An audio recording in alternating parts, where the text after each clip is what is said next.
تو یار کیا ہو گیا اگر وسیم اکرم صاحب نے شیطان کو کنکر اپنے بالنگ سٹائل سے مار دیے؟ کیا ہو گیا؟ کہاں لکھا ہے؟ کہاں ہماری شرعی کتابوں میں لکھا ہے؟ کہاں فتاوے موجود ہیں؟ کہاں یہ چیز لکھی ہے کہ آپ حج میں کہ پتھر جب شیطان کو ماریں گے تو فلانے طریقے سے ماریں گے؟ آپ اور میں بہتر جانتے ہیں کہ وہاں کوئی شیطان نہیں ہوتا، بلکہ تشبیہ دی جاتی ہے کہ آپ اس شیطان کو پتھر مار رہے ہو، آپ اپنی انا کو پتھر مار رہے ہو، آپ اس چیز کو برا کہہ رہے ہو، آپ برائی کو برا کہہ رہے ہو۔ آپ اس برائی کو جس سٹائل سے برا کہیں وہ بری ہی ہے، اور آپ نے اگر اس کو برا گردانا ہے تو دیٹس انف، آپ کے حج کے جو رکن ہیں وہ پورے ہو گئے۔ بسم اللہ الرحمن الرحیم نحمدہ ونصلی ونسلم علی رسول الکریم۔ حج ایک مقدس عبادت ہے جو ہر صاحب استطاعت مسلمان کو کرنی ہے۔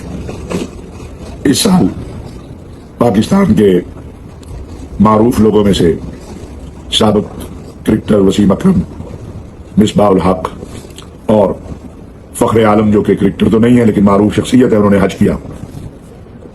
حج کے بعد یعنی عرفات کے بعد رمی ہے جمرات کے دوران پہلے دن، جو کہ ایک جگہ رمی کرنی ہوتی ہے، وسیم اکرم صاحب نے اپنے بولنگ کے سٹائل میں ایک پتھر جو ہے وہ ایسا مارا ہے کہ ان کی ساری جو حج کے دوران عبادات ہیں، باقی حج کے لیے محنت ہے، اس کو چھوڑ کر ہر کوئی اس پہ تبصرہ کرنا چاہتا ہے کہ انہوں نے بہت بڑا جرم کر دیا ہے۔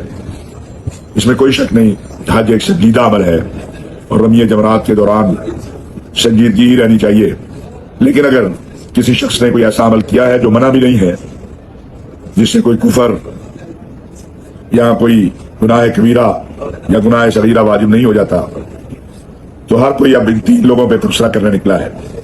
تکلیف اس پتھر مارنے کی نہیں ہے جو وسیم اکرم صاحب نے اپنے بولنگ کے سٹائل میں مارا ہے، تکلیف کچھ اور ہے، اور اس کا اندازہ سب کو ہے کہ حج کے لیے یہ شخصیات سعودی عرب پہنچ گئی ہیں۔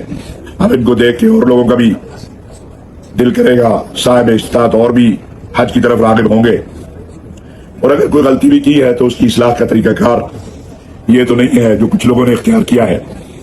اللہ تعالیٰ تمام حجاج کا حج قبول کرے اور ہمیں اتنا ظرف دے کہ ہم ایک دوسرے کی چھوٹی چھوٹی غلطیوں کوتاہیوں کو درگزر کر سکے۔